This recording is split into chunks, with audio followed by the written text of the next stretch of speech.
G'day, welcome to iCULTIVATE. My name's Steve. This is just a really quick, short video to show you this new element of our garden.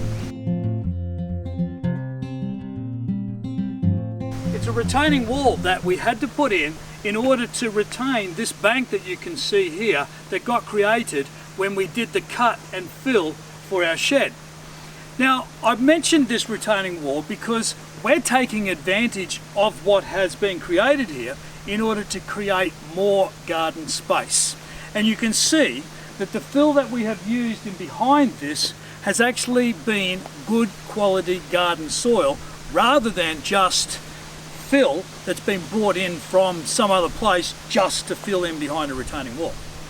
Now, we've had to be mindful, of course, as with all retaining walls, about the engineering aspects to this and ensure that we get the appropriate amount of drainage so that we don't get that background force of water and so on impacting upon the stability of the wall. But on top of that drainage, we have put good quality garden soil, and we're going to take advantage of that in order to increase our vegetable garden area. So you can see where we've even started to plant out some of the areas behind this retaining wall. But what I would really ask you to think about is this.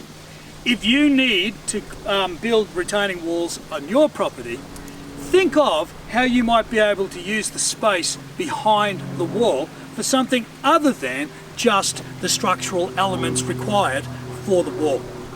You might be able to use that space for such things as a new vegetable patch that you might not have previously had. So I hope you've liked this idea about how you might be able to use a retaining wall as a part of your garden, perhaps even your vegetable garden. So can I please ask you to go down to the thumbs up and give us a thumbs up, subscribe to this channel, and go to our website iCULTIVATE.net and become a member of the community. Thanks for watching.